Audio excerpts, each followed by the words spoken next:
Maybe just tuck it onto my bra so it doesn't flop over.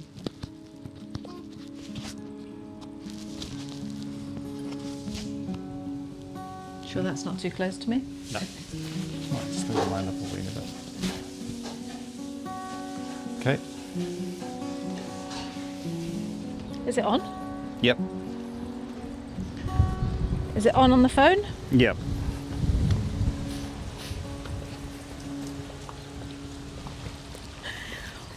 Well, hello. Welcome to the It's a Drama podcast. I'm Liz. And of course, I'm Brian. And of course, we are doing another walking podcast where we're taking you down to a cafe on the island of Naousa. Oh, I keep saying that. See, that's why I can't be a proper travel blogger, because I don't know the names of places. Don't know where you are. Who am I? I think I'm in Greece. We're taking you down to a cafe in the centre of the town of Naousa, which is on the island of Paros, which is in the country of Greece, which is on the continent of Europe. Yes. And I am Liz. Yes. And I'm Brian, and we are just leaving the apartment now. So we're going to be on this journey that we're going through today. You're going to be passing cars. It's windy, so we might have a bit of wind noise on the microphone, but that's the atmospheric thing we want to try and bring to you, isn't it? Yes. It's really, really warm. It's boiling. very dusty. The sky is super, super blue. It's Saturday morning. It's a 15-minute walk down to where we're taking you. So like Bryce said, we're going to cross a busy road now. Yeah, motorbikes and cars and But then we are going to go into some back streets in the village of Naousa, and it will get a little bit quieter, hopefully. Yeah. And I don't know if anybody saw the floods in Paros, but there were some floods early on in the year. The road we're walking down, they use it as the main drain for the whole town, as if it's a storm drain, and that's what we're going to be walking down. Yeah. And you know what? Thank you so much for joining us this week. This week, we are going to be talking to you. What are we going to be talking about, Brian? We're going to be talking about courage, having the courage to show up authentically, even though it's absolutely terrifying sometimes, but there's something inside of you that says, you have to do it, you have to do it. And we want to talk to you today about, and give you an example of that, about what happened last week when I put a really scary email newsletter out, and what happened. Why are we going this way? Oh, do you want to go that way? Yeah, we'll go down the little back streets. We'll go the back road then. And what happened about that. So listening to your inner pull, listening to what you really, really need, getting quiet and going, no, you do it, just do it. And how that has played out. What else are we going to be talking about? We're talking about that, and what else? Yeah, that's the one thing, and just what it is, and I'm pretty rubbish at this, is like we did a podcast last week where we did another walking podcast, and I'm very forgetful, so I don't really remember what they're about, but that's what we wanted to talk about, was where you are on that particular journey that we discussed last week, and how another week has passed and how you feel now. Do you know what, Bri? In What? that 10 seconds that you were talking, Yes. you said, I'm really rubbish, I'm really forgetful. Yes. I am forgetful. You're not really rubbish, and you're not No, really I'm not. I forgetful. don't. Yes, but I know. Yes, but you. This podcast is about... I dread meeting people because they go, "Oh, that getting podcast worse. you did," and you go, "Yes." They go, "You said this," and you go, "Did I?" Okay. Do you know what? I remember reading a quote that said, the best way... Well, hang on, let me get this right, because I'm rubbish at this. The best way to have a good... That was it. The best way to have a good memory is to always tell the truth. Yeah, exactly. Yeah, but there's a difference because. Do you always tell the truth? Do you know what I find? Do you always tell the truth, bro? Yes, I do. We all. You know what? We bend the truth to either make it sound more interesting or to keep people engaged. So you think you'll add to it, and then there'll be a bit more out of it, and you'll look better at the end of it. But yes, you should always tell the truth. But there's times when you have to withhold the truth just to get to a point. Because, the world's worst people are, you should be doing this, you should do that, because that's the trick. It's like, you don't even do that yourself. No. You know, that type of thing. So, anyway, I don't know where I'm going on this. I just want to tell people as well, we're walking past the high school. It's closed. Yes. It's Saturday, like I just said. Even the high school is painted white and it's got a flat roof. Yeah, you've got to wear sunglasses in this country, haven't you?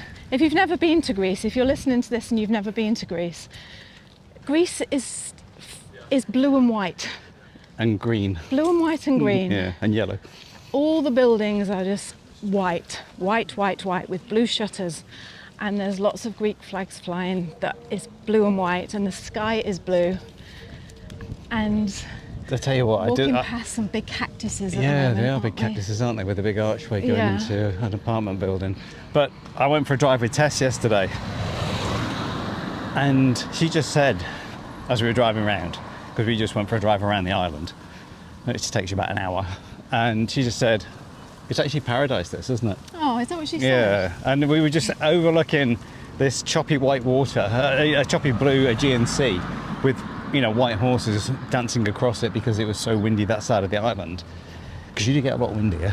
In June you do. Yeah, but just certain little beaches that you were looking, because we were quite high up on this mountain road, and you're just looking down to this most beautiful turquoise electric blue colour. Yeah. Where, you know, you get the turquoise, and then you get that almost like it's shining because there's that yellowy white sand underneath and that blue water, and it's just beautiful. It really is. It is, isn't it? Yeah. But as we've already been for a coffee this morning, and when we were having our coffee this morning, you said to me, didn't you? So we're going for another coffee now. Yeah. When you were having a coffee this morning, we were sitting there because we got up early, and we on a Saturday we like to just put everything else, throw the routine in it. We live dangerously on a Saturday, don't we, Brian? Yeah, we do. We throw the routine in the air. 2 hours in the coffee shop. And we spend 2 hours in the coffee shop. Yeah. And when we were down there, you said to me, what would you actually do if you lived here?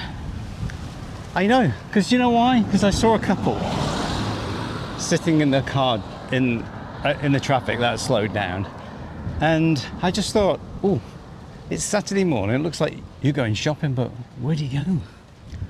Yeah. There's no like big shops, is there? Yeah, but we don't go shopping. That's what I'm I not said to you. saying What that, do we but do? at their age, they looked like they were How going old are they? shopping. 16. They were about 40, maybe 35, 40. Right. Why did that? What gave you the impression that they were going shopping? I remember doing that type of thing when I was 30 or 40, and that's what we used to do. You're building a house, you're not building a house, but you're making a house as such, you know, Yeah. and you're going out and filling it full of, not rubbish, but Well, maybe it seems like that years on. Maybe they were just going to like the hardware shop, or maybe the plant shop. Yeah, but you just don't know. They could be going to the garden centre, but you just think, where's the garden centre? Well, and our conversation from there went on to say, what would we do if we lived here? Yes. Well, we would...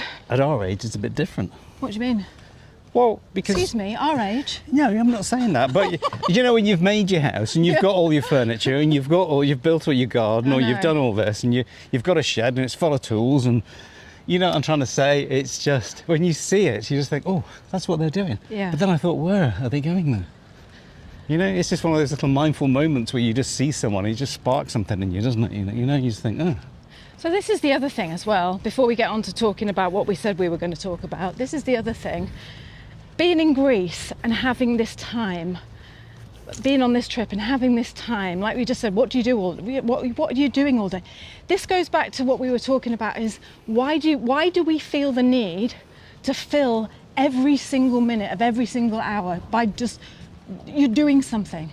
Yeah. You know, why do you feel you need to be doing something? And over the road from the cafe, I think we talked to you about this last time we did an audio podcast, but over the road from the little bakery that we took you to last time, there is an electrical shop that sells fridges and fans and air conditioning units.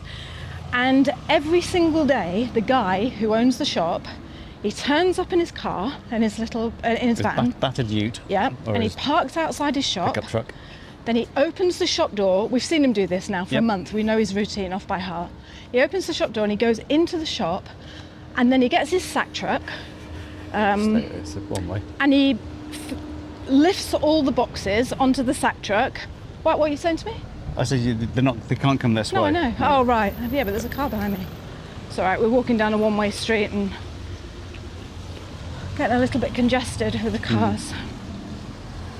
This is the quiet back street, by the way. Anyway, he fills his sack truck with all these boxes, massive, big 6-foot cardboard boxes. It's got fridges and tumble dryers Yeah. in there, and like I say, new air conditioning units.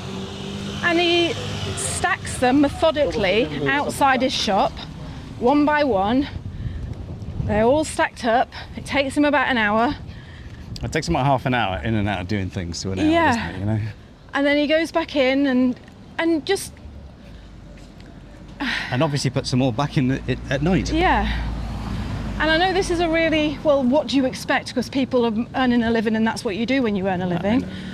But I don't know why. At the moment, I'm having these really big feelings of you get one life and you're spending a day, all this time doing that. Yep. You know, when you look back and you're going to look at your life and you're on your deathbed and you say, what did I spend 28 years doing? Yep. Well, I Moving shifted boxes. those boxes in and I shifted them out. And I know that's making a living, I know that. Yep. Because you could say the same about any job. But I feel like when you step back from something and you look at it as an outsider's point of view, I mean, we've all done I know, jobs. but this is what we said. That's what I was saying, isn't it? It would be great to have someone sitting there on your shoulder. just for a week and watch everything you do, and then turn around and go, you spent 6 hours loading boxes in and out this week. Yeah. Times that by 4, it's 24. You've lost 3 days this month just by moving stock in and out Yeah. of your shop that no one can see because it's in a box and it doesn't say what it is other than up this way, and it doesn't look great outside with all those cardboard boxes outside, does it? And it's a nice looking shop because it's very Greek looking, isn't it? But it's new, it's clean, but it's obviously stuck on space and he needs to expand. But you just think, you don't look at it as like lost hours. You just, well, I'm working. I know. And that's the thing, isn't it? But It's just like, yeah, but are you working smarter, not harder? And that's what I think. And also, Maybe. are you making the most of this precious life that you've got? Are you doing something worthwhile and that makes you happy? I think that's the thing, is, does that make you happy? I know. And I know this is a really,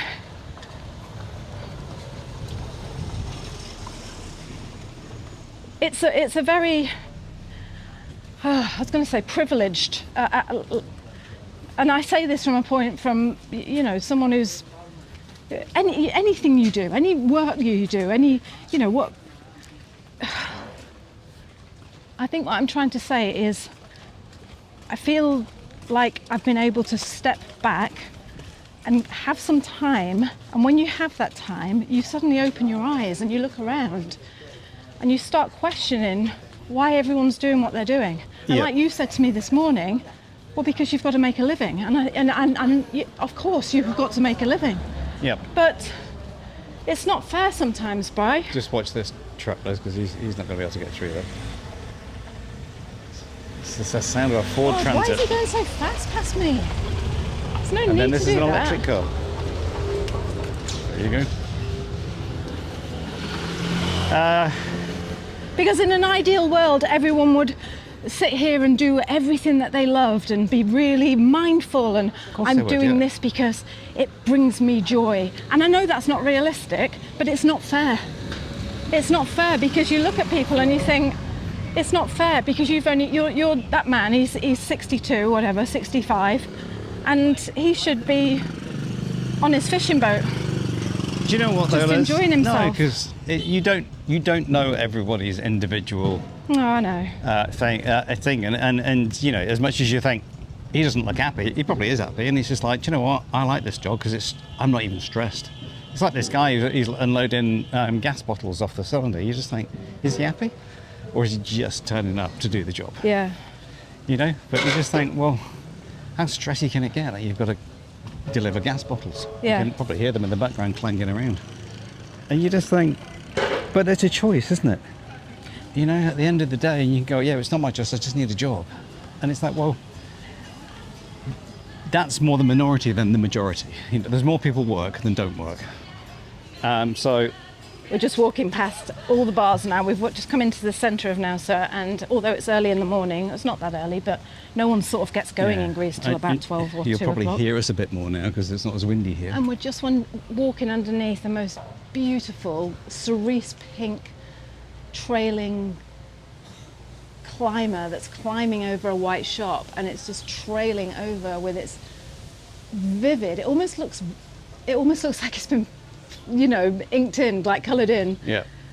Pink flowers just dangling over this white shop. It looks absolutely stunning. It really does. Do you know what I think? I know when I'm talking, I'm thinking, oh, Liz, you just sound, you're not being realistic, but it's not that. I think when you are reminded that life is so short and so precious, you just want everyone, including yourself, to just only ever do what makes you happy. Yeah. And I know that's not realistic. Like you said this morning, these guys are the people that built this world. You know, they're the builders, they're the tradies. I know, what was getting me is like the majority of people here who are tradies, we see them in the cafe, they'll come in because it's kind of a roadside cafe that doesn't really give it justice, let's say a roadside cafe, but they stop, jump in, grab themselves a coffee, and 9 out of 10 of them smoke. And that's what I was trying to get around to, was like, the world is built off the back of tradies. I was a tradie for 40 years. And what I was trying to get to say was, you know, they're smoking, which is shortening their life by at least minimum 10 years. And it's a shame, you know, that they have to go down that route. Is it because they're stressed, or is it just they're hooked on it, or whatever it is, like, you know? Should we sit here? Oh, there's a nice little table in the shade. Right, we're at the cafe. But And the only thing is, it's okay, because no one can see our microphone, so no one is going to know that we're doing. They're just going to think we're talking. You know, what I'm trying to say is, no one gives anyone appreciation for what they've done. Or who did it? Who built this cafe? Yeah. It was the guy there who's stopping at 10 o'clock and having a fag and a cup of coffee. And it's just that appreciation for people. And why do they have to smoke? You know what I mean? You can say why do they have to drink, but they probably drink as well. But I just think that's that. Yes, Yes, yes. what do you want, Brian? I'm just going to get Fredo espresso, I think. Okay. Or what's the other one? Sorry, thank you. Fredo Cappuccino. Yeah, Fredo Cappuccino. Yeah. The cappuccino is in a tall glass, isn't it? The Fredo Fredo? Cappuccino? Behind. Oh, yeah. All right. Fredo Cappuccino. Yes, 2 of those, please. Thanks. Thank you. Any sugar? No, thank you. No, thanks. So Fredo Cappuccino is like a frothy cafe latte, really. Yeah, isn't Tess it? got me into Yeah. this. But iced as well. It's not cheap though, is it, Brian? No. It's like $9 New Zealand dollars. Is that right? Yeah, it's €4.50. €4.50. Yeah, but do you know what? Yep, that's what 40 years of being a tradie can buy you as a coffee then. Brian!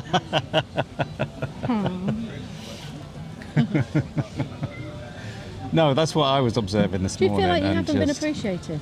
Like your work wasn't Oh appreciated? no, it's not. Do you know what? We were talking about this the other day. You know, when you're a writer, until you've written a book, you don't see anything for it, do you? Like, you know, you just writing and writing. But every day when you're a tradie, the only time you don't see it is when you're putting pipes in the walls. You see it all, then it gets covered up, and nobody sees what's going on in the back of the house, like, you know, other than when they go to the boiler room and see your pipes coming out the wall again. So, but you see something for what you do every day, so you get a sense of achievement because you know you've done that, and that, and everyone else can see it. It's a bit, you know, I've talked about it before. The glory guys are the carpet fitters and the tilers, because it looks great when they've just done their work and you get to see it forever, like, you know, and that type of thing. But anyway, I don't know what we were getting round to on this, other than that's when you feel for people with that empathy of like, just look up. No, it's the feeling of you want because we've been given this chance. We're here in Greece, and because we have been given, I feel like I've been given a huge gift of time. Yes. I've spoken about it a couple of times now, and it's getting stronger and stronger, this feeling of if you do the necessary things to obviously, like I keep saying, we all need to make money. Yeah. But there's a difference between making the money and then putting the fluff and like talking about myself here, putting everything around that makes it more harder than it needs to be, because you want to be busy, you want to keep going, you want to be productive, you want to, again, I'm talking about myself, just that him carrying his boxes in and then he carries his boxes in, just leave the boxes in the shop. I know. Yeah, but people that have got, have you tried it, just leaving them in? Just put them in a corner, and have a quite slightly smaller showroom. Yeah. You've just saved yourself. If I could give you 3 days off a year, 3 days off a month, you'd be happy chat, wouldn't you? Because he's working 6 days a week, isn't he, that guy? So going back to, before we talk about news, just while we're on this, before we left away for this trip, and you were like cleaning like mad, getting everything sorted like mad, the things that made the difference when we were leaving our house that you did were things like fixing the fascia boards. You fixed all that, didn't you? Yeah, there was just a whole load of outside maintenance that needed doing. Outside for the long maintenance. winter ahead, Yeah. Do you think it made any difference brushing that hour or 2 hours or 3 hours that you spent that time brushing all the leaves off the deck? Yeah. Do you think that was why? Because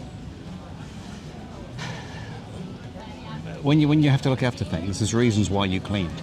It's not just it looks better.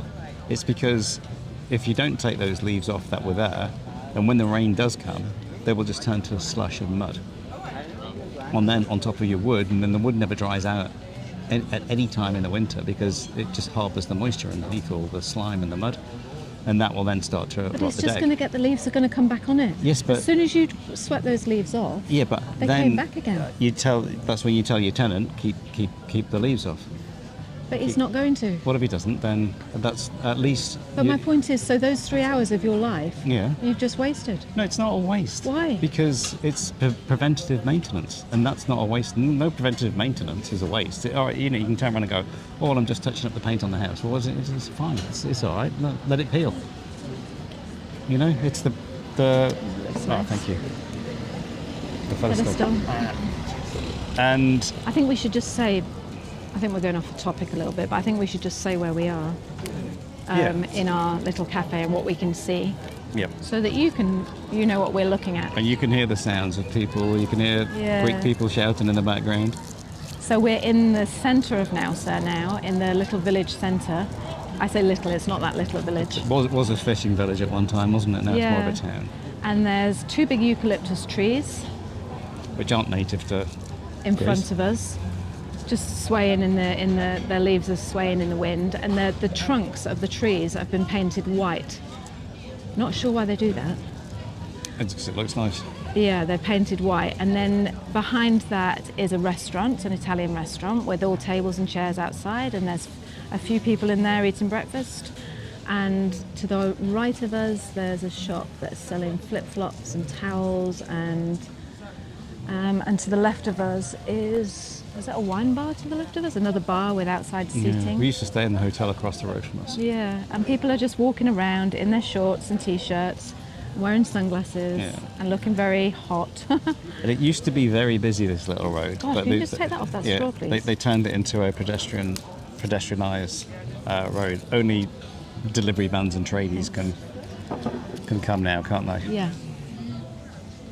That's nice and cold. Cappuccino.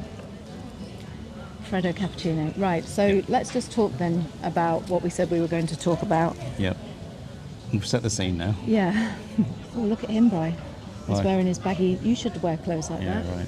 I have to shave my head first. He's got a bald head and he's got a big white flowy shirt on Yeah. and checkered red and black and white pants. Yeah. Why do you like that look? Because he looks like a yoga teacher. He just Yeah. looks like he would be a calm person. Right. Anyway. That's all I've got to say about that. Yeah. Should we look at each other? I don't feel like I can see you. Yeah, it's a bit hard when you've got people just sitting right behind you, and it feels like you never stop talking. See They probably how just think, what? Those two never shut up. I know, look how well they get on. I know, They're just talking. chatting away all the time. That's a nice little blue moped. Yeah. So you'd look nice on a little blue moped Yeah, like I that. just need to get some of those flowy baggy trousers, let things flow. You've still got a wardrobe full of those, haven't you? Yeah, that I bought in Thailand for my shop that I never sold them on. Yeah. So let's talk about the week that was, and I think we should start really with leaving off from the last podcast of why you did the last podcast. And what I'd like to set out or hear about is your newsletter, how you came about writing it, the last walking podcast, and then you sitting on the beach and listening to that walking podcast, because you weren't going to publish that podcast. Just not going to publish anything. No, just don't press send or Yes. publish. It's easier. And that's the thing. This is what we said we wanted to talk about, is having the courage to be yourself and trust that your words and your experience will reach the right people. So just on that point, just before we move, just remember, reach the right people. But you listened to a podcast the other day, and it talked about courage and the explanation of what actually courage is, and I thought that was lovely. Yeah, he said courage is from the ancient French word meaning open heart. And it's when people say to you, have the courage to share, thank you for having the courage to say the things that, keeping it real. And it is about having courage, but it's about remembering to keep your heart open and everything flowing, rather than holding it tight and keeping it tight in.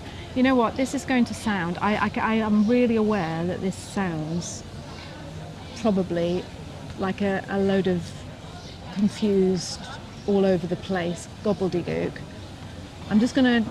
Isn't that life? It is life. It is life. And I loved what you said to me this morning when I said to you, oh, I can't believe I got such a response from that email, because personally I thought it was all over the place. And you said, yes, it was all over the place because you're all over the place. And that's what grief looks like, is all over the place. Yeah. And I love that you said that, because I'd never thought about that. So I'm just going to quickly rewind and recap so people know what on earth we're talking about. We came on this trip to connect as a family. I went to Paris with Tess, you went to Norway with your brother, and while I was in Paris, I was just flooded with grief. It was almost like, because I stopped and had the time without anything else to think. I couldn't do any podcasts because you weren't there. I couldn't talk to you because you weren't there. I didn't want to burden Tess because she's my daughter and I don't want to put it on her. And so I had all this space and all this time in my head, and all of a sudden it was like a wave, a whoosh. I went right back to how I felt just after Mama died. It was a wave knocking me over, and I thought, it scared the hell out of me, because I thought, oh no, I thought I was over this. Yeah. This. I thought I'd moved on from this. And then I started getting really, really sitting with myself a lot and questioning what was going on, and I began to write. And while I was there, I wrote exactly how I felt. Me and Tess had just had an argument. I had a dream about Mum that was so vivid, and I just felt like crap, absolute crap. And I wrote about how I was feeling, and I wrote it down, and I just shelved it, and I put it to one side, and I thought I probably won't ever publish that. Just look on it as a release, Liz, like you've just written how you feel.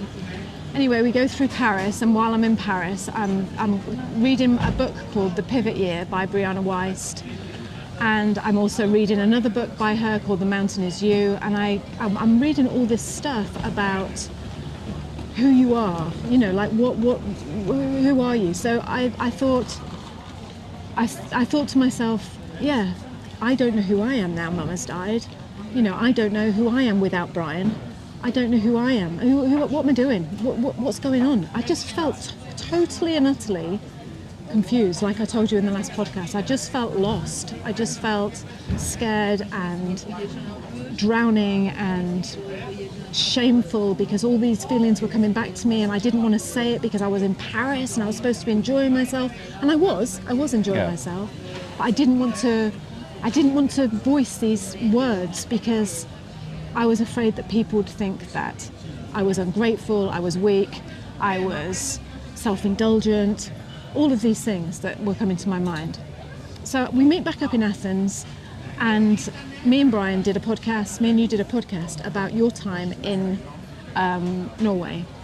And when we did that podcast, I was being chirpy and trying to be funny and keeping it quick. And if you listen to that podcast, you hear me saying to you, did you miss me? Did you miss, you know, did you miss me? And when I listen to that, I almost want to cry because it's like, and I don't want to cry telling you about this, but I missed you so much. But I also missed the security of not having to look at my own feelings, the security, the busyness, the safety of not having to be left alone with myself and facing this grief that I haven't properly faced. So we do this podcast and I'm all chirpy, and then we're in Greece and we're having, you know, it's lovely, and I'm talking to you and I'm telling you all about how I'm feeling.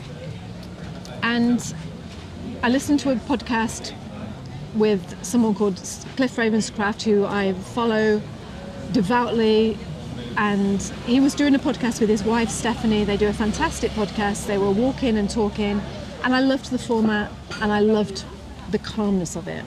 And straight after that podcast, I listened to our podcast that we'd released in Athens, where I'm trying to be funny. And I said to myself, oh, I don't like who she is. I don't like myself. I don't like, what am I doing? Why am I trying to be like that? I should have, you know, I should be more listening. I should be more calm. And then after that, thank you for keeping up if you're listening to this. After that, me and Brian recorded a walking podcast where we talked about how I was feeling, about how I felt like I'd lost my identity, like who am I, like how do I even be without my mum, you know, what is this all about? And I'm aware that it's an ongoing process. This is a life journey of grief, of being in a world without your parents is different to how it was in a world with your parents. And I'm aware of this as a whole ongoing thing. So we released that podcast, we made that podcast. Oh, help me out, Brian. No, I don't need to help you out with this because it'll distract you. We made that podcast, the walking podcast, and I opened up, and it is still sitting on the phone as we speak now. We haven't released it yet. If we release it, we're releasing it tomorrow, and we are going to release it. And then this one will go out the week after. And in that podcast, the walking podcast, the first one we did, I talked about a newsletter that I'd written in Paris, and that was the newsletter that I just told you about, that I wrote when I was in Paris. And after that walking podcast that me and you did together, where we opened up, I had the courage to think, I'm going to go home, I'm going to work on that newsletter that I wrote in Paris, and I'm going to press send. And I went back to my computer the next day and I opened it up and I clicked on what I'd written in Paris and I read it and I thought, fuck, this is just, it's too much. It's too needy, it's too depressing, it's not positive enough, it's weak, it's shameful, it's all these things. And I thought, no, Liz, press send, just press send, do it. And I did, I pressed send.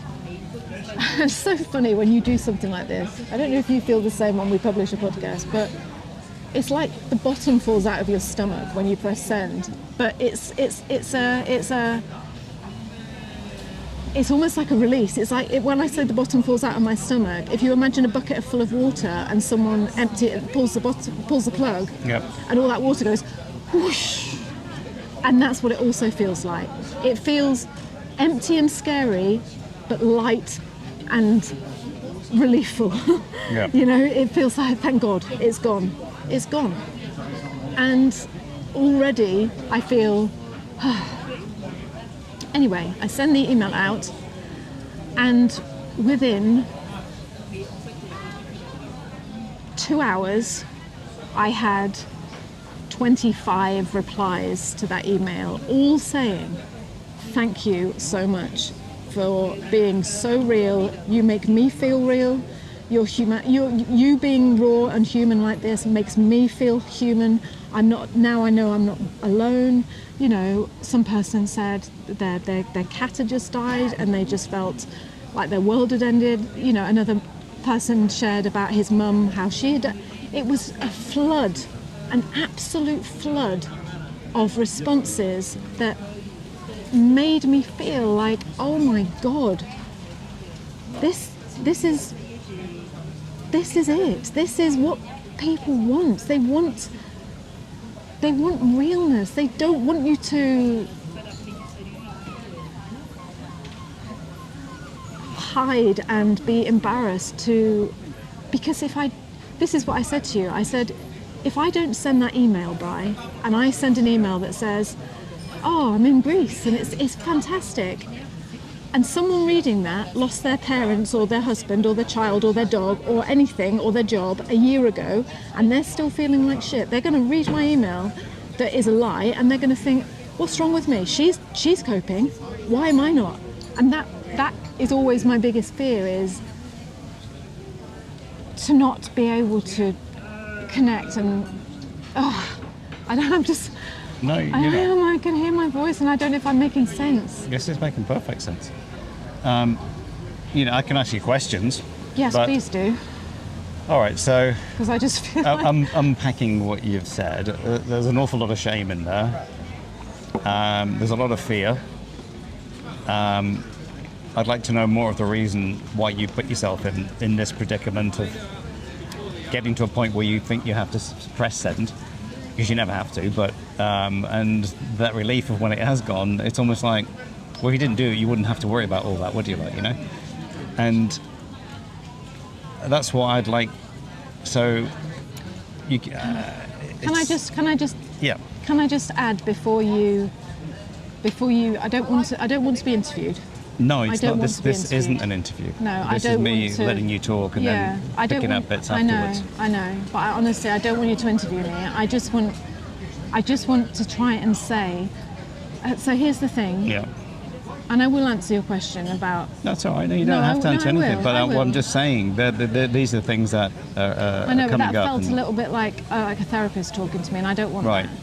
that. Here's the thing. When I sent an email, there was a lady called Laura, and she sent me a YouTube. People sent me in their email replies. They sent me links to things. Listen to this podcast. Listen to this YouTube video. Read this book.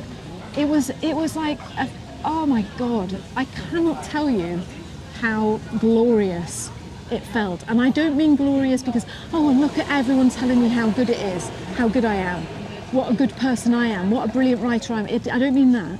It felt glorious because it felt like not only had I helped people, but I was getting this whoosh of help back, support from people who were going through exactly the same thing. Like this collective of, it felt beautiful, Bri. Yeah. It felt beautiful. And one of the things, and it felt safe, and it felt reassuring, and it felt right. Yeah. But one of the things someone sent me, a lady called Laura, sent me a podcast. And because of my memory, I can't remember the name of the guy, I can't remember the name of the podcast. I can find it and put it in the description, and I will do. Oh, of course, yeah. Yeah, sure. Oh, you take it. Typical English people going to sit next to us. Yeah. Just want foreigners who can't hear what you're saying. Yeah. And she sent me this podcast, and it was all about, it was done by this guy who specialises in grief. And it was the best thing anyone could have ever sent me, because what this guy, I listened to the podcast yesterday on the beach, and what he talks about is about the shame that is wrapped around grief in the Western culture. He said, we're expected, he said, in the US, when someone dies, your husband dies, it's 3 days bereavement leave you get. Yeah. And he said, and after that, it's, come on, get back on with it, up you get, move on, chop chop. And he talked about how grief isn't a sad thing. Grief is an experience that you move along life with. Grief shows that you're alive. Grief shows that you're living. You haven't just put yourself into this tight little box and thought, oh no, I don't, and which is what I was doing. Yeah. That's exactly what I was doing. I told myself, right, that's enough now, and that hence the reason why when I was on the rooftop in Athens, because I didn't know where else to put my energy, I didn't know how to be. What I really wanted to say was, fucking hell, Brian, I really, really missed you. I know you had a good time in Norway, but I missed you so much, and I couldn't, because... Yeah. So instead, I went to let's try and be funny, which, again, fine. But anyway, so that is what's happened over the last week, is all these openings of suddenly, it's like the shutters have been opened on that little house over there and let light through. And taken the shame that you're talking about, which I'm happy to talk to you about now, as long as you don't interview me. No, but they're the points that I could have asked you on the way through, but I wanted to keep you talking because this is where you want to talk. I can see that. I feel as if there is something, and I don't know what, there is something that needs to be done or said or shared. And all I'm doing at the moment is sharing how I'm experiencing this in knowing, I was going to say in the hope that, but actually I know that by sharing this, it's going to reach at least one person that's going to say, oh, thank God, I'm not the only one.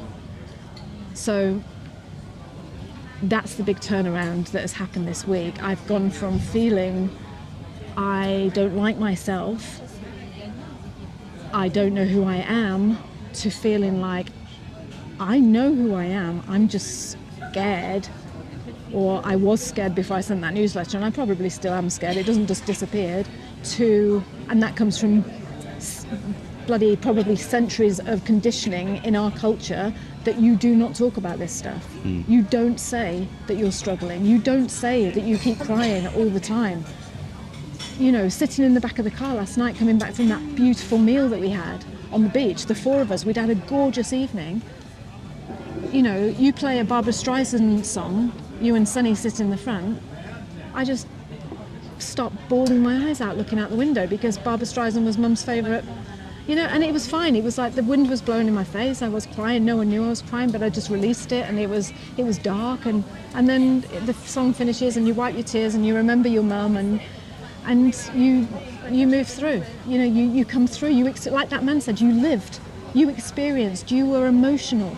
Emotion is a good thing, it's not a bad thing, I think it's a good thing. Well, without emotion you can't make decisions, so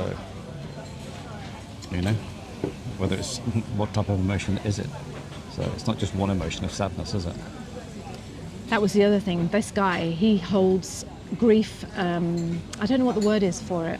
Not counselling, but workshops. I think, Yeah, is like one of the things you said, but- it's not a workshop. It's almost like a space. It sounds to me like a circle where people come and talk about how they're feeling, and they cry and they let go of emotions, and like everything in me now is thinking, oh my God, that would be horrendous. But actually, it wouldn't. It would be absolutely bliss, because you're letting it go, and then you just come out and you get on with your day and you move through it. And I think the way you described that to me was, you don't go there to cry, because you might not want to cry that day, but people might want to cry to you. So it was a case of sharing it around as Yes. such, like, you know.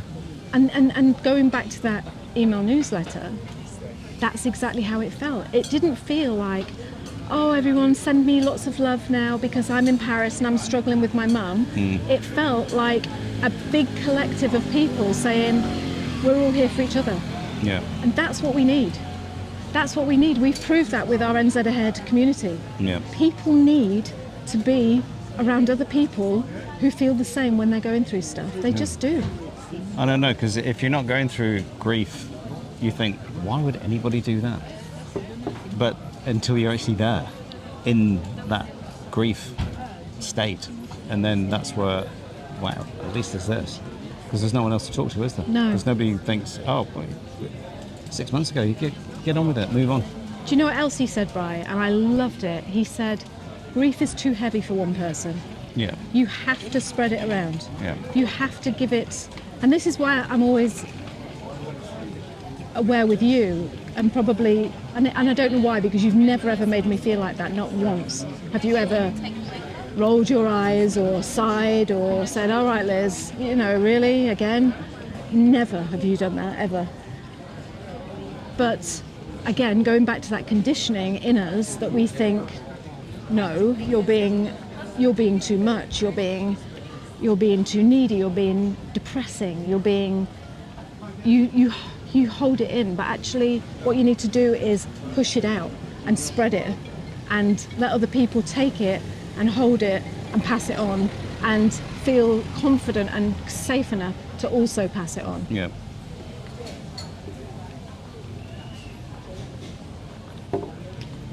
But I think, again, what you were saying the other day about the guy who said, you know, when you write, because, you know, it's like when you're in grief, you need to create, or you need to go dancing, or you need to do these things. And it's not just to take the mind off it. Which it does when you're doing it. And you can relate to that just by going snow skiing in January, can't you? Yes, I can, yes. You know, that where you focus that much on something that you're doing, like learning to Spanish flamenco or whatever style of dance it is, like, you know, you've got to think so much where your feet are going, or you're going down a slope at 80 mile an hour, like, you know? Do you know what? Those two are that's a completely different thing. Let me just explain that a minute. All right. Let me explain it. So when he said, what it was is the guy that was talking about grief, and that I told you about this, Yes. He said, when you are grieving, you need to find a way to release that. As in, spread it, not get rid of it, No. not learn a dance step so you Hide don't it. think about grief Yeah. anymore. What he meant by that is create something that other people can watch or be a part of that can take it with them on their journey. So if you imagine, you know, like a wave coming in, and then it crashes and it just peters out. That's the way I looked at it. It wasn't keep your mind, go and write something and get your mind off how you're feeling. Go and do a dance and get your mind off how it's feeling. It was more, feel it even more, but spread it out. So feel it even more, but put it in your writing. Yeah. Write down how you're feeling and then press send. Make a podcast and then press publish. Draw a painting and then put it on your wall. Yeah. Or brush it on your, I don't know, I'm not an artist, so I don't know that, but I can only speak how I feel. And people who aren't, he even said, go for a walk in nature and talk to the trees. Let them absorb it. Let the trees absorb it and give it back to, this sounds very, very, I'm aware that this sounds a bit weird than me saying that, but it makes perfect sense in my head, because It has made me feel so much better. I think the crux of it is stop trying to hold it in. Stop trying to contain it. Stop trying to ignore it. Stop trying to pretend it isn't there. Because all that's going to happen is he described it as it solidifies. He said it goes hard and it becomes like a block of ice. And the only thing that will melt that ice is warmth. People holding their warm hands onto that block of ice will melt that block of ice and let that water flood and flow. And he said you've got to think of it as a movement, as a movement always moving through you. That's what grief is. It moves through you. This is moving through me now. And as you go through, you're going to be at different stages of it. But what I was doing, and the Canada trip, it worked. It was fantastic. We went to Canada. I had the best time ever. But the minute I wasn't skiing and I wasn't with my family and I wasn't busy and I wasn't, the minute I'm alone on my own, and it just went, bleh, and I was like, what the fuck, what's this? Yeah. Thought that had gone. Thought I'd sorted this out with a good skiing trip. And it's another thing he said, I'm so sorry, I'm aware that this is like, another thing he said was, no, I've lost my train of thought now. I shouldn't have said sorry because I can't remember. Why did you say sorry? Because I'm aware that I'm constantly talking and this is a time to talk. That's the whole idea of it. Yeah.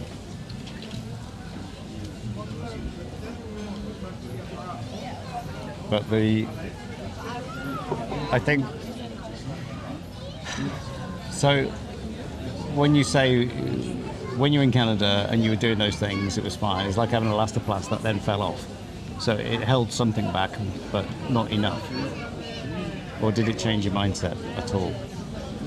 Oh, I loved Canada. Yeah. Absolutely loved it. Oh, this is what I was going to say, that I lost my train of thought. He said, this is why I want you to listen to the podcast, because you are very, very, very, very open-minded. And I know that once you listen to that podcast, rather than me try and tell you how I feel, I think you will get a better understanding of how I'm feeling. Because when I listened to that podcast, I was like, yes, yes, yes, yes, yes, yes, yes, 100%, yes, yes. Yeah. It was like, well, sometimes you listen to something, I agree, it's resonating. Yeah. So that's why I want you to listen to it. But what he said, which hit me so hard, he said people daren't go there for fear of not coming back. People don't want to cry and open up and talk about their grief because they are scared if they go there, they will never come back. And I as soon as he said that, I thought, yes, that's what it felt like. It's that feeling of you don't no, don't open that lid. Keep that one closed. We can forget about that now. Shelf that off to the side. And he said, but actually what happens, he said, when people say that to me, when his clients say that to him, I'm afraid to go there because I won't come back. He said, my answer to that is, no, if you don't go there, you won't come back. And that's what I loved when he said that, because already talking like this, talking on our podcast, I can feel myself coming through. I can feel myself feeling 10 times better than I felt 2 weeks ago. Yeah. When I was trying to contain it and be like, no, you don't want to talk about it. And like I say, of course, that is what we've been told by our culture is enough's enough. Yeah. Like he said, in the olden days, women would wear black when their husband died, but only for a year. After a year, you take it off and you go back because that's it now, time to move on. Mm-hmm. What if they don't want to? What if they're no, I don't want to. But again, some people didn't. No. They just kept because, no, it's too painful not to, because there you go. But I think when you talk about 2 weeks ago, maybe that's because you spent a month with yourself having that first time since your mum and dad passed away, that you had that time by yourself, really by yourself at night, more than anything, and not to wake up with someone and then tell someone first thing in the morning how you're feeling, So you were containing it more, but then that made it come out more. And then probably when we meet back up, you feel guilty that you're going to start talking about it again because you thought I was over that now. But I also don't want to worry you. I don't want to worry you. I don't worry like that. I know. I don't know. I can say I don't. Yes, everything has a toll on you to a degree, but it's the way you process something and understand something, and then can be calm with something. And this is not about grief I'm talking about. I'm just talking about how your day progresses and how it goes. I used to be quite a fiery, uptight person because you're always on a schedule to do things. And then you learn those things, exactly what you were saying before of, how important life is and how short life is that, are you going to stay like this and be like this all your life? I'm not talking about grief, I'm talking about being angry,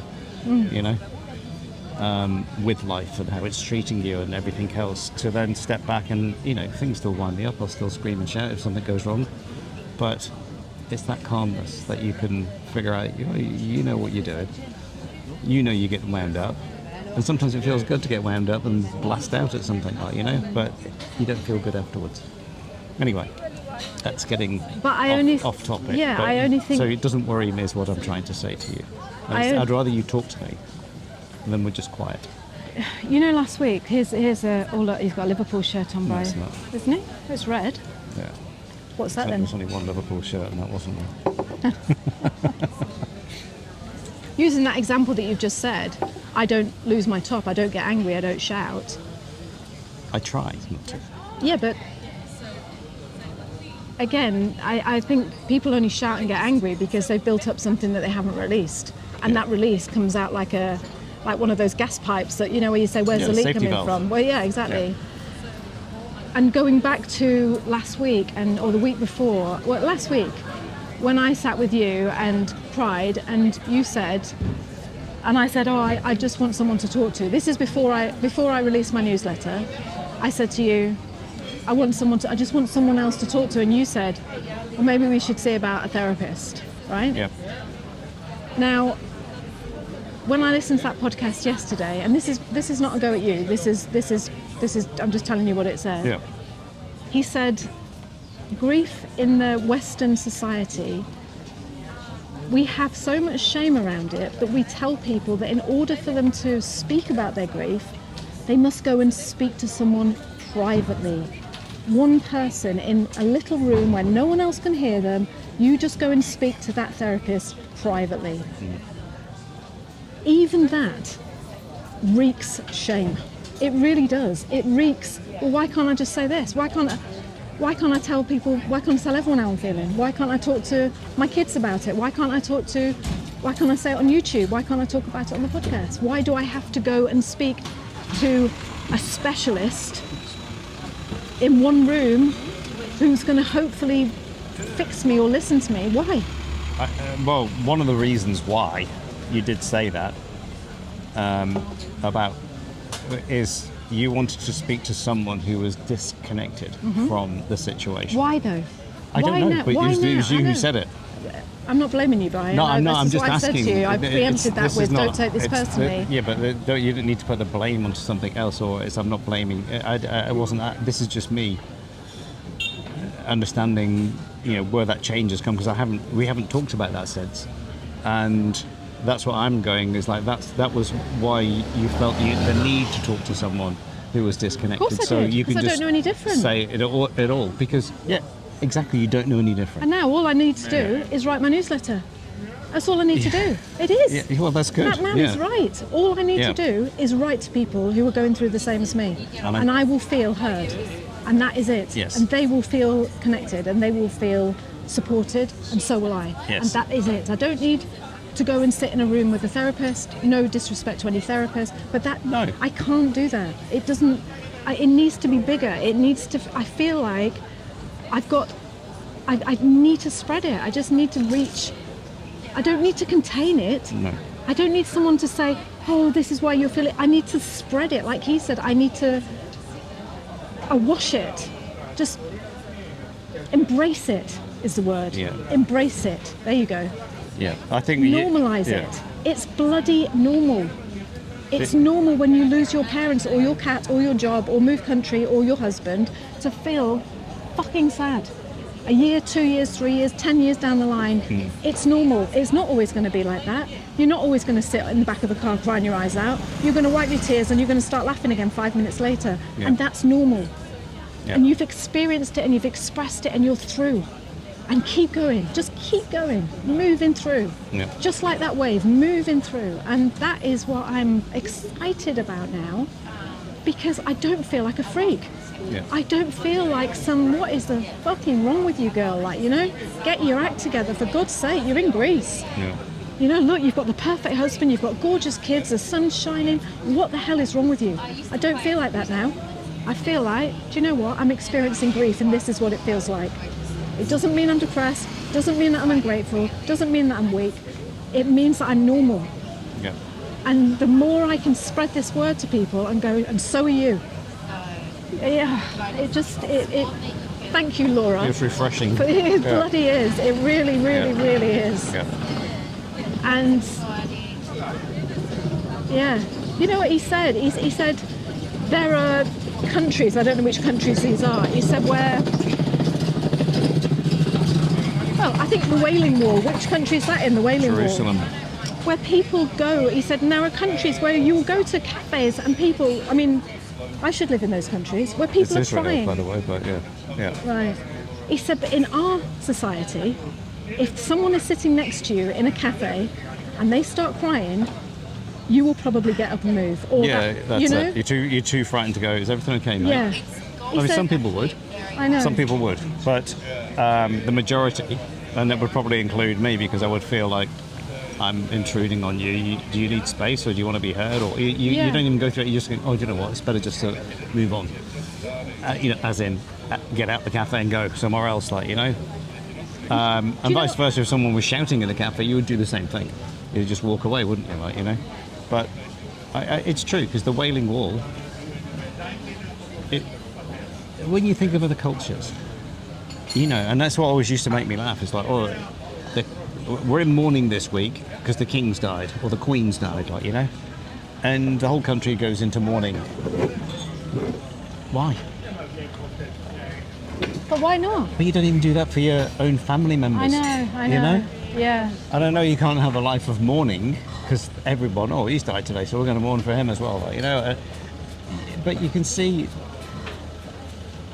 Do you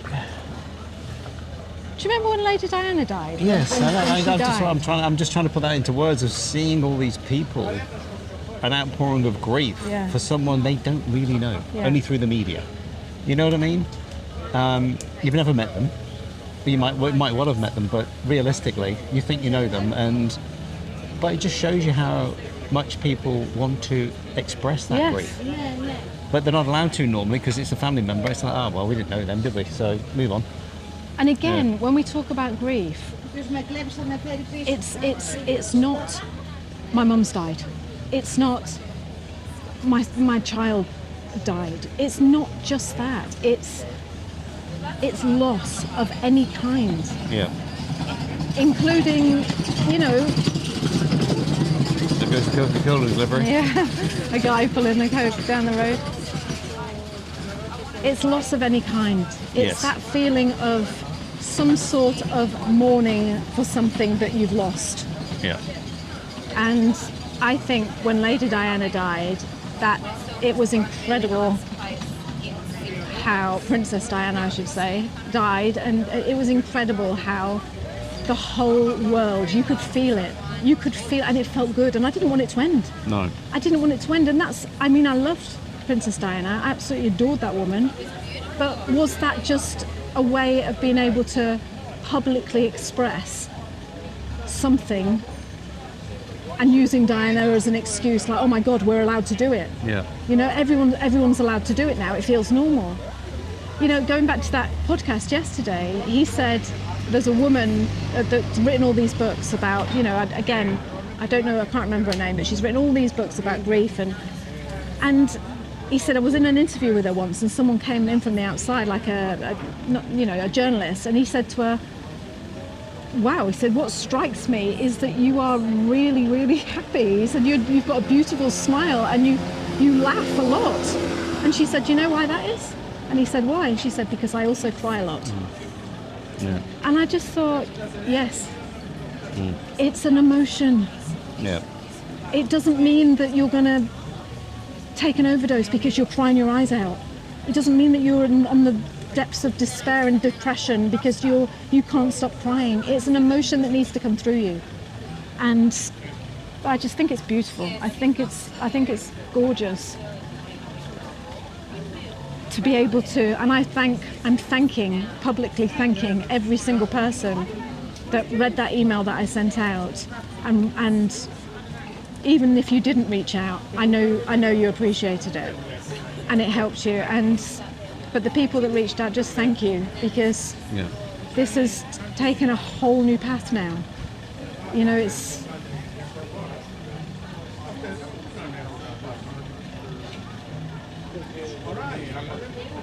yeah. Well, you're not alone. That's, I think, No. when it's lonely, and it's not that you're alone. It's just you feel like you're the only one going through that particular thing. And am I the only one who's ever experienced this? But then other people have, and yeah, I think that and just people you don't know embrace you. It's nice. Yeah. And that's what you're doing to them, is giving them the opportunity to embrace you. And I think that's a wonderful gift to give people, that, you know, it lets them feel that they're not alone on their journey as well. Yeah. You know? So yeah, that was The week that was. It was, and that comes down to the word courage. Keep your heart open. Keep your heart open, darling. Yeah, I do like that heart open, especially if you're from Bristol. Yeah, keep your heart open. Keep it flowing. Keep it moving. Don't let it solidify. Keep being true to yourself. And that's, I think, reminding all of us to be open-hearted and trust when your heart says, say it, share it, ask for it, give it, you know. Like he said yesterday about going back to the woman that cries in their cafe.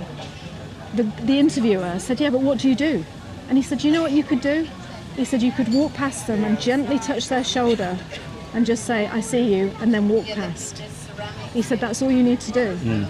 Now, personally, I would be scared stiff that they'd go, get off, what are you touching me for? Yeah, what are you doing? Yeah, it's none of your business. No, I know, but no, do you know what? But that's so true. You just want to be seen or heard. But to be seen sometimes is almost the same as being heard, like, you know? Well, I think when being heard is being seen. So it's the same thing, isn't it? But this day and age, touching people on the shoulder, like you say, I think hopefully we're over that stage where, yes, you can touch people again. Yeah. And just to give you another example, just before we close off, your sister, Linda, she reads my newsletter. Yeah. She's also lost your mum, you know. 14 years ago your mum passed, didn't she? Yeah, and it's all a very emotional time between the 20th and the 21st of June, sorry, 22nd of June. Just for the fact that it's your mum's birthday, my mum's birthday, and our son's birthday. So that's why you were super emotional last week, because you were holding it in on that day. Because you wanted to go up to the village of Lefkas and have a coffee and walk up the steps of the church. I wanted to go and honour my mum, because when my mum was in Greece, there's a little village called Lefkas, and it's got a church with marble steps coming down. And she always would say to me, one day I'm going to put a big ball gown on and I'm going to dance. I can't talk about this. No, I know, but I think you needed to. Yeah, but I'm going to, here you go, I'll cry in the cafe, but I'm going to go on the steps and I'm going to dance in my dress. Yeah. And so on her birthday, on Sunday, last week, I wanted to go to Lefkas and sit on the steps, and we decided not to, because I said, it'll probably just bring everyone down. It'll be a bit depressing, and I wish I had now. Yeah. I wish I had. But actually, I'm glad we did what we did, because actually what we did was we went to an Italian restaurant instead, the four of us. And we raised our glasses to her. She loved Italian food. Yep. And we talked about her, and we got drunk, and we talked about her. There you go. Excuse me. And it was lovely. Yeah, and I think when you feel strong to go and dance on whatever dress you've got, then, you know, we will do that before we go. I'm sure we will, because you just think, you know, it can be any day. It doesn't have to be on that particular day, like, you know. And I think going back to Linda, this is what I was just going to say, your sister, and she sent me the most beautiful message on Messenger after she'd read that email. Yeah. And I read it 3 times, and I said, I let you read it, and you said, oh, that's just what you wanted to hear. And I said, no, that is coming from someone who's been there. Yes. That is coming from someone who knows exactly how this feels. And when I read her message, it did a really weird thing. It not only comforted me, but it gave me the biggest urge to reach back out to her, because I know she's going through a bit of a time at the moment, and say, I see you. I am here for you. And so it's a win-win, because it just makes the whole thing softer and more compassionate and more seen and brought out, you know? Rather than this shameful, let's not talk about it, let's just keep that down now. Oh, so glad that we've done this podcast today, because I hope that you listening to this will see a transformation in our last podcast that we did, and then this, and then I'm so excited to, I said to you yesterday, I feel as if I need to do something, but I don't know what it is. I feel as if my source, my inner goddess self is saying to me, you need to do this, but I don't know what it is. But you need to do this in order to help people, whether that be write a book, create a podcast. I don't know what it is. Just keep doing this. Just keep talking. Do you know what? It's like we said in the last podcast, just be with it. Yeah. And it will talk to you. And you'll find out there's no rush, there's no race. Always remember, at the end of the race, it's the finish line, and you never want to get to that. You So really true. don't. Yeah. So just be with it and just be patient, you know? I'm sorry I didn't want you to interview me, but I did. No, do you know what? I didn't, but I wanted to pick out a few things that you were saying, and it's a repeat of the same things again and again, but that's why you struggle with what you struggle, you know, because you think it's shameful, you think it's this, you think people are, and again, I keep saying you think, and that famous line, it's not about you. And that's what you've got to get over sometimes, to think, if I thought about me all the time, you would never do anything for anybody else, So would true. you? You wouldn't, would you then? No. You know, and you wouldn't press send, you wouldn't press publish, you wouldn't sit there for hours, you wouldn't do this, what we're doing now. This helps you, I know it does. But with that comes helping somebody else. And, you know, in life, I don't look at it as my purpose in life is to help people. But if I can, on the way, great. How wonderful a gift is that? And if you look at it as like that, then everything you do, and that goes back to the tradie thing before, everything you do is for someone else at the end of the day. You get money out of it, maybe you will, but you're actually doing it for someone else. You know, the guy who built this table, the guy who's just made us a coffee, he made it for us. He didn't make it for himself. Yeah, his money's involved, but he made it for us. And that's nice when someone does something for you, and that's what you're doing by sharing that with people, isn't it? It really is. And I just want to say as well, before we go, I laid on the beach the other day and I listened to our podcast that we recorded, the walking podcast, the cafe podcast that we did last week. I laid on the beach and I listened to that on your phone, because we haven't published it yet. And I said to you, and I'm so glad I told you at the time, you are you, Brian Deacle. Well, You listening. Not sorry, not you. You, Brian Deagle. I'm talking to you. Right. You are so wise and so patient and so, I want to say simple, but not that. I don't want that to sound like you're so simple. You are so right. Yeah. But do you know You're what? a brilliant listener. That's the only thing I ever wanted people to think is simple. And if you remember that and keep that word, you can call someone Simple Simon if you want, but do you know what? Simple Simon's probably a happy chap. Yeah. If you understand what I'm trying to say, as in there was nothing going on in his head, like, because, Yeah. I'm not saying that's a good thing or a bad thing, I'm just saying, what you see in children when they're so happy and young and just playing, like watching kids on the beach they play like there's no tomorrow. They live for every second they're doing, they run around all day. And as that old Eastern saying, by the time they're 30, they should be so happy. Because look at them now, they're going to be so happy by the time they get to 30. And that's what, you let life get in the way because it becomes too hard. And that's what I'm saying about keeping it simple. Please just keep it simple.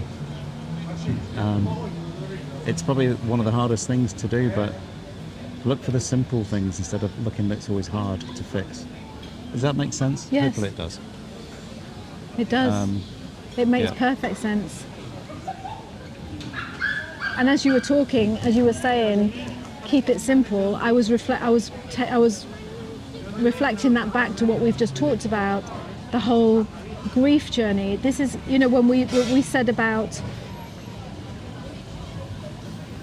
if I came to myself and said, like 2 weeks ago, if I came to myself and said, oh, I'm feeling really weird, I just feel confused, I don't know what's going on, I feel all out of myself, I'm not, I would say, sorry, you lost both parents last year, didn't you? And now you've left your home for a year and you're traveling. Why do you think you're feeling like you're feeling this? Yeah.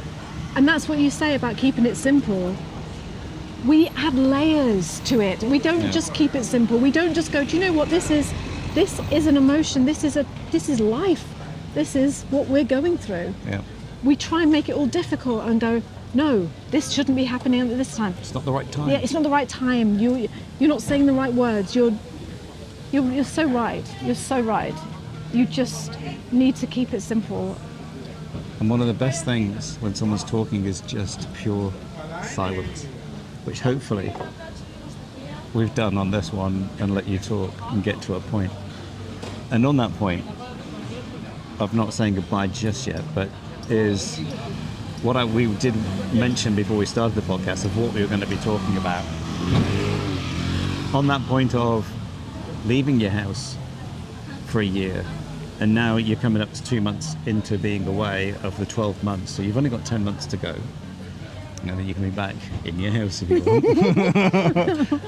How is... Dun, dun, is dun, it, dun, dun, dun, dun, dun. It's flying by, isn't it? It's not, it's going really slow, but it just, when you actually put it into context like that, it's like, oh, there's another 2 months of your life just gone in a flash. Yeah, but these 2 months I have really lived. They've been brilliant, haven't they? We felt like we have. So has it been good? Yes, it's been amazing. Yeah. At times, have you thought it was the wrong thing to do? No, not once. Right. Not once. It's so far, these 2 months, and I pray that they continue. Yeah. That, as in, this feels, this exploration, this discovery, this all new paths, these voices that speak to you and go, no, this is what you need. This is what you need to listen to this now. This is the universe screaming at you, going, no, this is why you're here. And I know we can go back and talk. I know you don't like it when I say about purpose and stuff, but it's just, everyone's got a bit of a purpose. No, don't overload on it. Yeah, but what I'm saying is, anyway, we won't go there. But in answer to your question, yes, I'm absolutely loving, and not just for me. I'm loving seeing Sunny. Mm-hmm. I'm loving seeing you.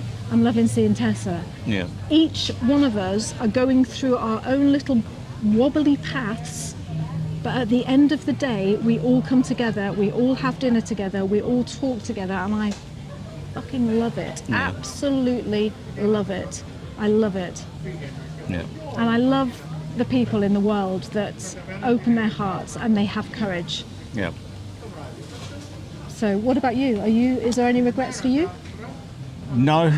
I don't know. No, I don't have any regrets whatsoever, apart from spending too much money and just the worry of money of like, is it going to be enough at the end of the month? And sure enough, it came in at the end of the month just when we needed it, just to pay the bills off, like, you know. And that side of it, and you do, and I look back and go, you're worried about that for 2 days, and here you are on the day of the most worry when it's due, and you've paid it.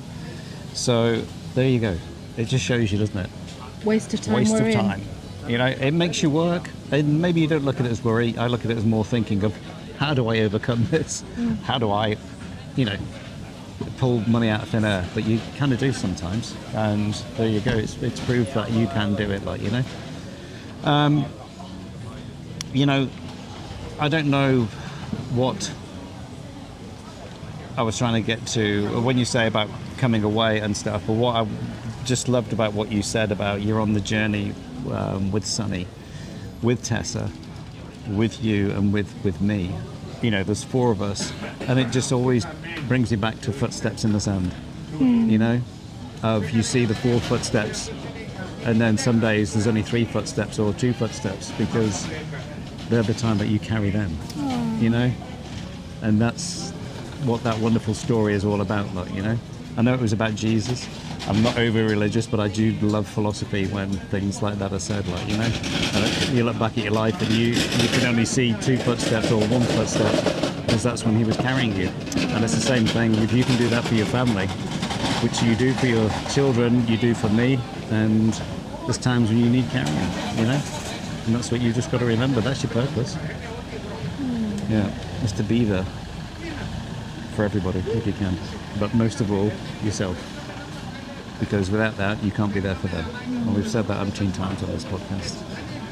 I think that's a good place to leave it. I think it is too, and the square is getting busier, the trees it's getting windier, the leaves are rustling, or really rustling up there and blowing on the eucalyptus leaves, and the tables are starting to fill up with people coming to eat their lunch. Yeah, it's a big changeover day today, Saturday, isn't it? You've probably heard a lot of trolleys and things going past, and when I say trolleys, I mean suitcases on wheels. Yeah. Because it's a cobbled street, isn't it? Marble cobblestones. How about that? So please reach out, Liz at It's a Drama or Brian It's a Drama. Thank you to you for reaching out last week.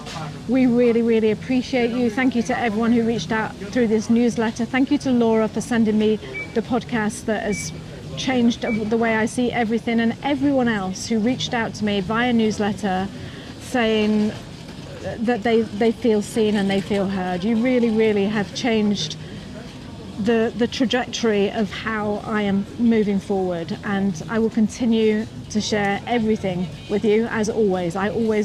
You've given me the open-heartedness, the courage to do that, so I want to say thank you so much.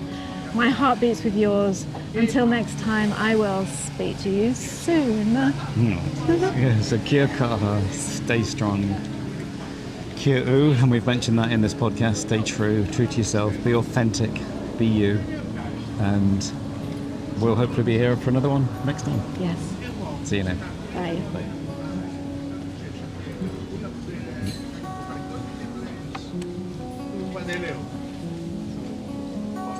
Thank you.